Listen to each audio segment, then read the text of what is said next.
이 사실을 기억해야 합니다. 자, 우리 한국 기독교 입장에서 광복절을 우리 생각했고, 우리 고려파 입장에서 광복절을 생각할 때 뭡니까? 고려파의 이 핵심이, 고려파 운동의 핵심이 뭡니까?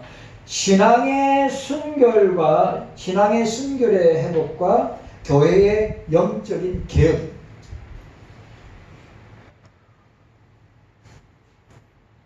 재건파 있죠? 여러분 아시죠? 유명한 재건파. 여러분 재건파 운동하는 분들은 드럼 여러분 악기 연주 드럼 그런 거 안 합니다. 찬양리도 없어요. 재건파 운동하는 분들은 신학적으로 우리와 노선은 같지만, 자, 이 고려파 입장에서 이 광복의 이 영적 의미를 두면 핵심이 뭐냐? 신앙의 순결의 회복과 뭡니까? 교회의 영적인 개혁입니다. 다른 말로 회개입니다. 고려파 우리 신앙의 선배들은 광복은 일제 감옥에 갇혀 순교를 각오하고 있던 신사참배 거부자들이 기적적으로 살아나온 추록의 날이자 생명의 날입니다. 그리고 순교자적인 신앙의 승리이다. 순교자적인 신앙의 승리이다. 그러니까 무슨 말이냐면, 평양 감옥에서 여러분 저기 사진 보시면, 저 위에 사진 보시면 딱 추록하고 광복을 맞자마자 추록하고 평양에 있던 분들이 저기 있는 분들이 사진 찍었는데 모습이 어떻습니까? 워낙 혹독한 고문과 또 영양실조에다가 바짝 말라있는 그런 걸 부릅니다. 근데 여러분 생각해 보세요. 그 잔혹하기 거지없는 고문과 탄압 속에서도 굴하지 않고 뭡니까? 자기의 믿음과 신앙의 정절을 식초임으로 말미암아 그들에게 그 순교자적 신앙의 승리의 본을 보여주신 것이다 라고 하는 것입니다. 그래, 우리가 오전에도 생각했지만 이 고려파 운동의 핵심이 뭐라고요? 회개와 교회의 개혁이다. 제가 이야기했습니다. 그 다음에 뭡니까? 순수한 칼빈주의 신학의 재건이다. 제가 이야기했죠, 오전에.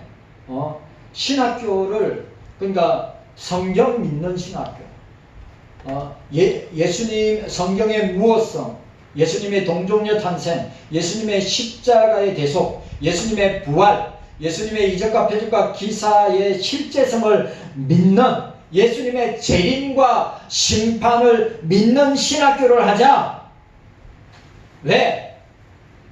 1946년도 6월달에 남구총회에서 조선신학교를 총회 직영신학교로 인준하는 바람에 그 계기로 어떻게 해요?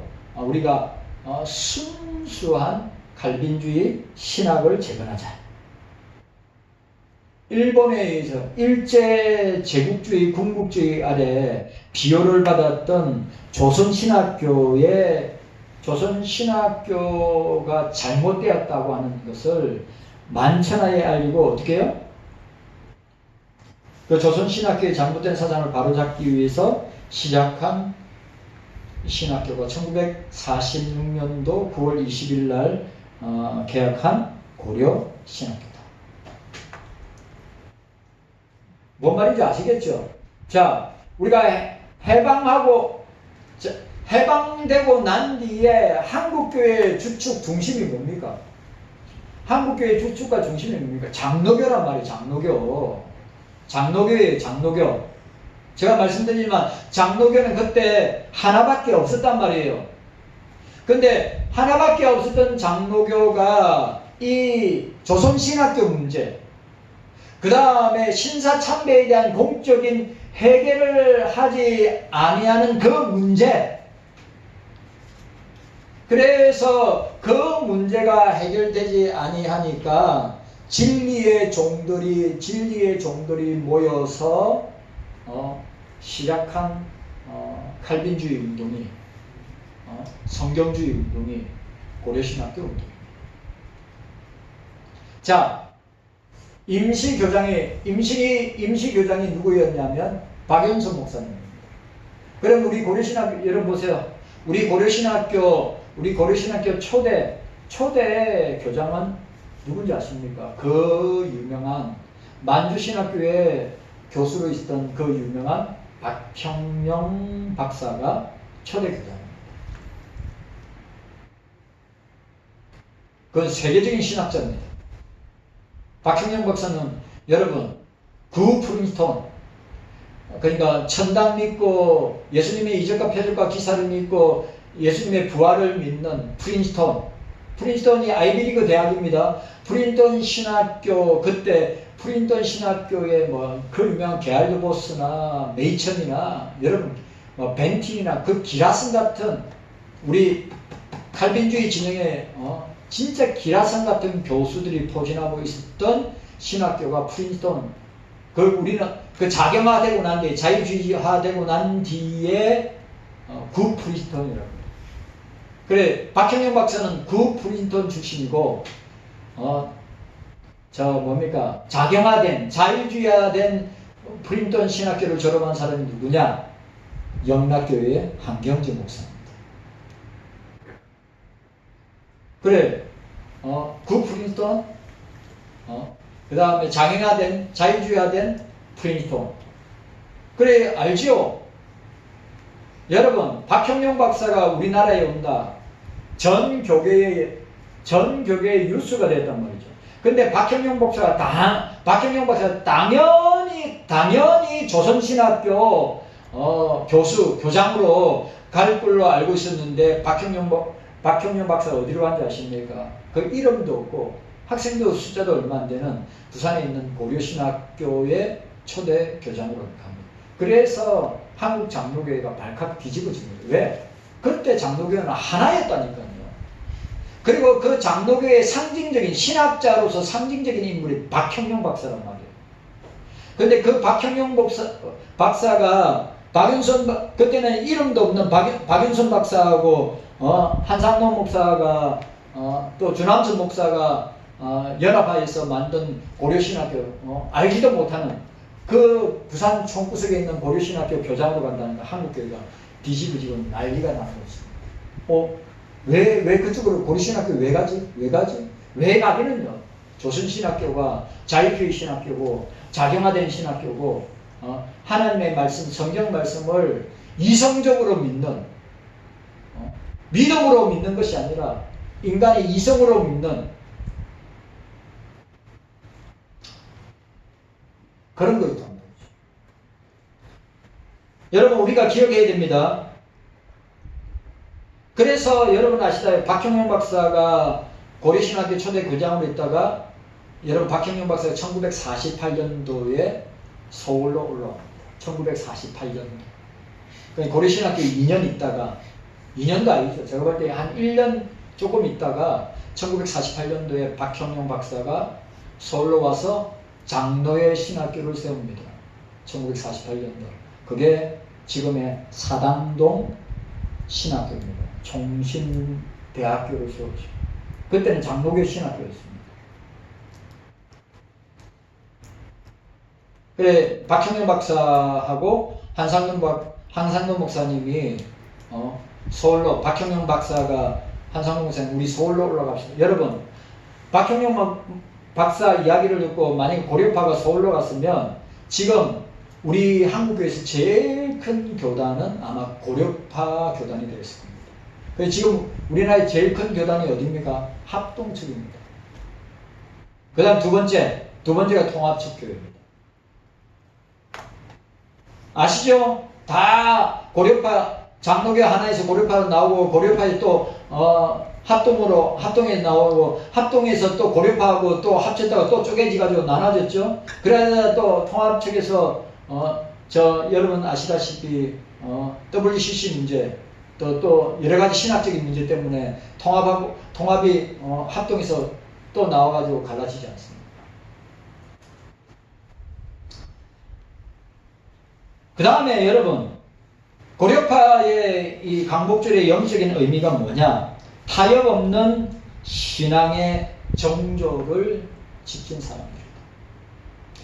고려파는 정치적 사회적 권력과 타협을 경계하고 국가나 정권이 하나님의 법, 성경에 위배되는 요구를 할 때는 어떤 불이익을 당하더라도 신앙의 정조를 지키는 것을 원칙으로.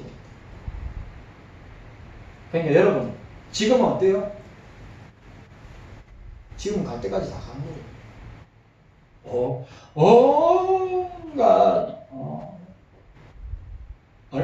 얼마 전에도 그런 정치적 모임에 총회장이 가고 얼굴 비치고 사진 찍고 하는 것들 신문에도 나오고 또 인터넷 신문에도 나오고 그래요.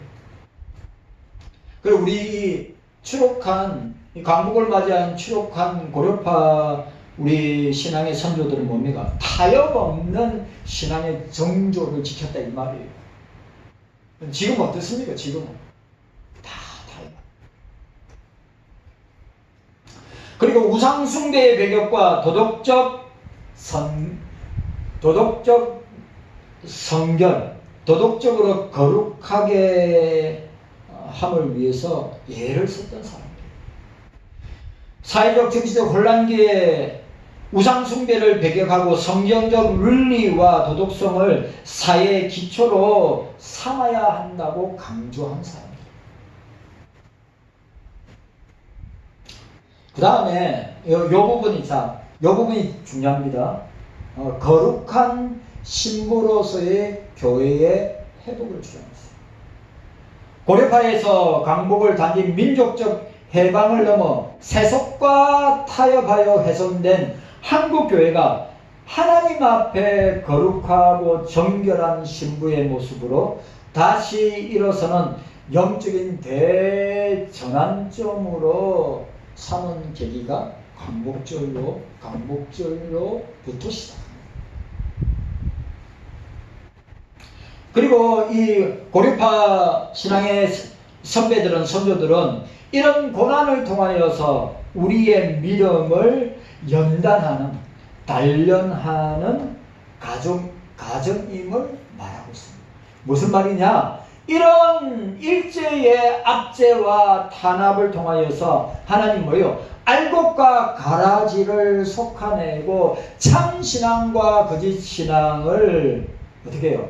갈라내는 이렇게 일제라는 용광로를 통하여서 우리의 믿음과 신앙이 정금 같은 믿음인가 아니면 가짜 믿음인가를 보여주는 과정으로 이해했습니다. 그래 오늘 우리가 이 고려파 자보세요. 우리 고려파 강복의 영적 의미를 생각하면서 오늘 우리 이 81년 전에 강복을 맞이한 우리 신앙의 선배들, 우리 신앙의 선조들, 믿음의 조상들은 이런 영적인 결기와 이런 영적인 강단이 있었습니다. 그런데 지금은 너무 세속화되었어요. 교회가, 총회가, 신학교가, 목사와 교인들이 너무 세속화되고 인본주의화되고 이제는 더 나가서 종교다원주의화되고 있다고 하는 사실, 권력 앞에 무릎 꿇고 또 자기들이 만든 우상 앞에 무릎 꿇고 목숨을 걸고 일제의 군국주의, 일제의 우상인 신사 앞에 절하지 않고 무릎 꿇지 않고 그 믿음과 신앙을 지키면서 온갖 고난과 핍박과 환난을 당하였던 우리 믿음의 선조들, 우리 신앙의 조상들의 얼굴을 벨라시오. 지금 우리의 모습이, 한국교회의 모습이 우리 고려파 총회의 모습이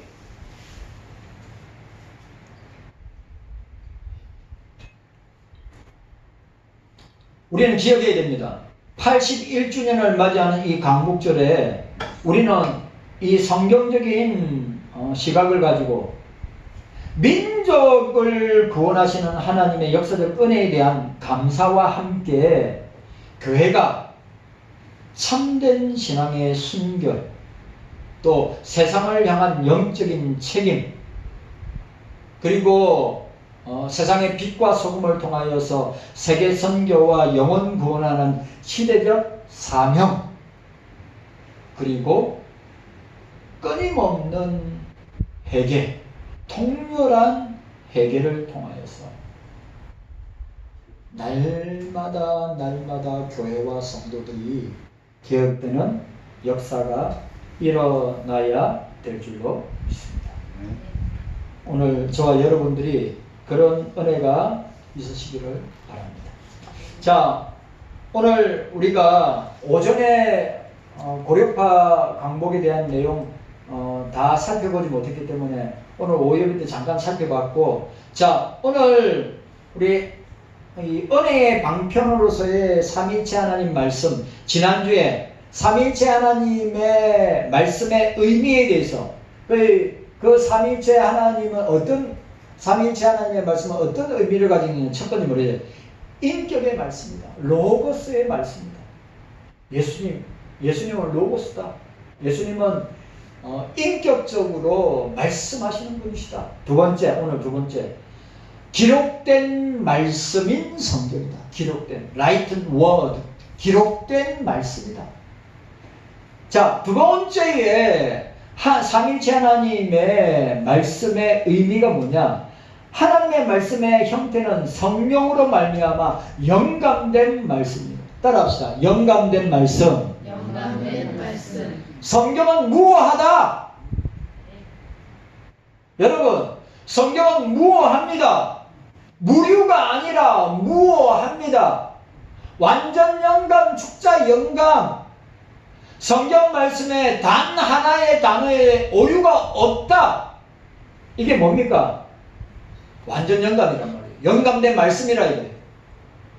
기록된 하나님의 말씀인 성경을 말씀하고 있는 것입니다. 신구약 성경 66권의 성경은 자, 일반 계시. 자, 여러분. 자, 일반 계시와 뭐가 있죠? 특별 계시가 있습니다. 일반 계시는 어떤 겁니까? 자연 현상들, 자연계, 우리 존재하는 세계, 사람들까지 포함해서 일반 계시입니다. 그러나 일반 계시를 통하여서 하나님의 뜻을 다 알 수 없기 때문에 하나님의 뜻을, 삼위일체 하나님의 뜻을 완벽하게, 완전하게 알 수 있도록 우리에게 주신 것이 특별 계시이다. 그래, 그 특별 계시가 뭐라고요? 성경 말씀입니다.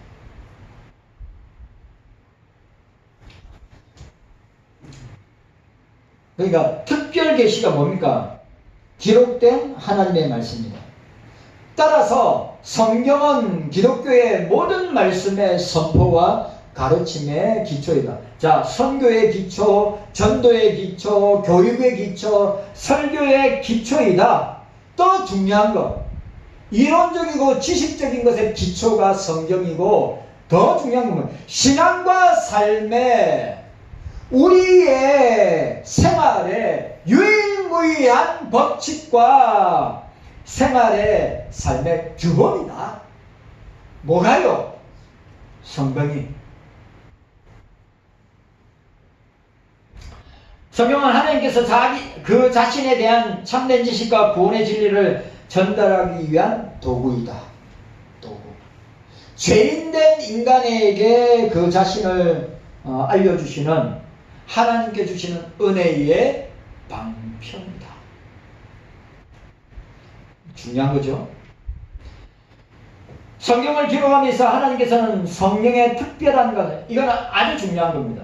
성령의 특별한 간섭하심과 인도하심으로 어떻게 해요?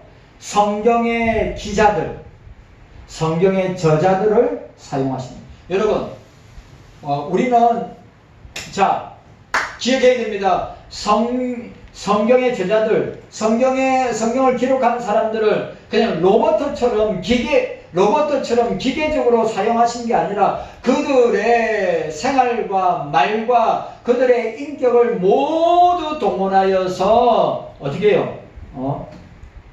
저자들을 통하여서 성경을 기록하게 하셨다.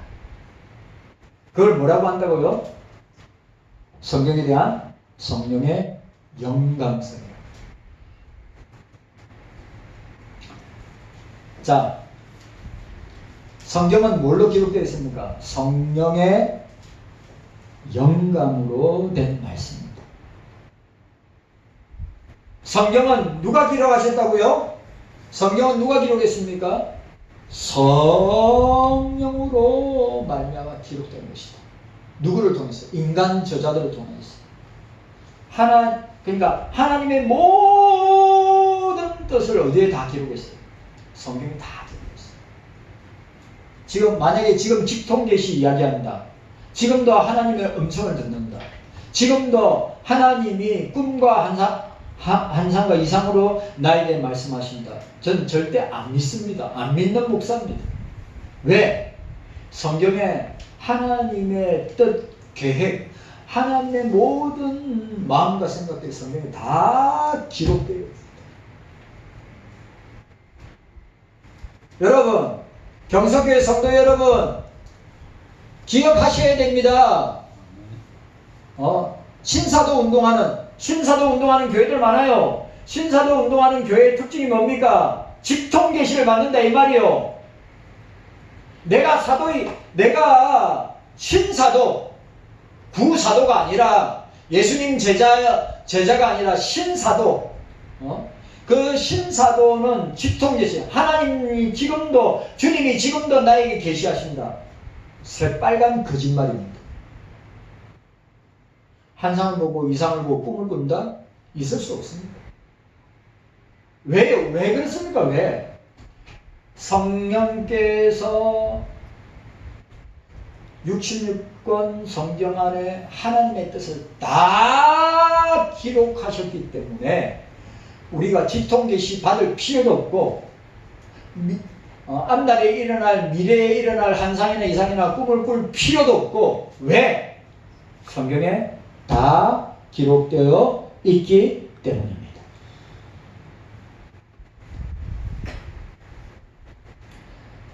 기록된 신구약 성경의 내용과 목적은 인격으로서 하나님의 말씀인 예수 그리스도와 그 복음의 진리를 계시하고 증거하는 데 있다 라고 하는 사실을 우리가 보게 됩니다. 여러분 기억해야 됩니다. 뭐요?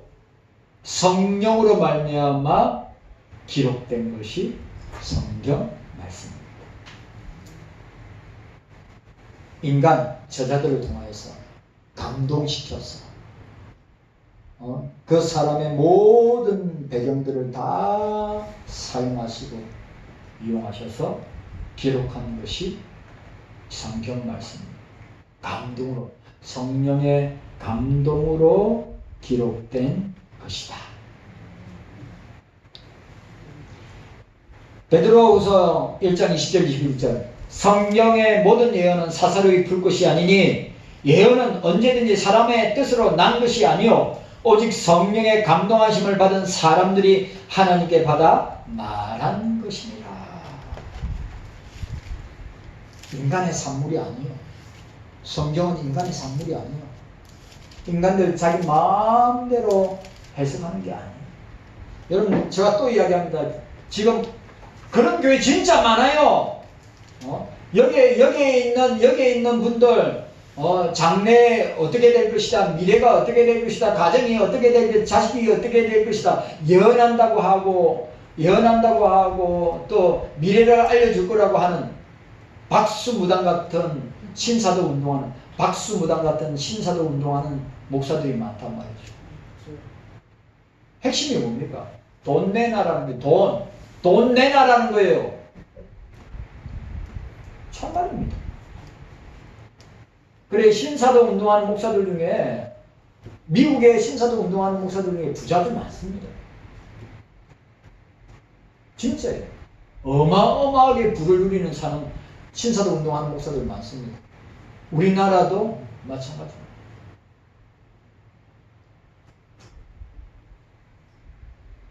자, 따라합시다. 성경 말 따라서요. 성경 말씀은 성경 말씀은 성령으로 말미암아 성령으로 말미암아 기록된 기록된 말씀입니다. 말씀입니다. 아멘입니까? 성경은 예수로 말미암은 인격적인 말씀이다. 주님 감사합니다.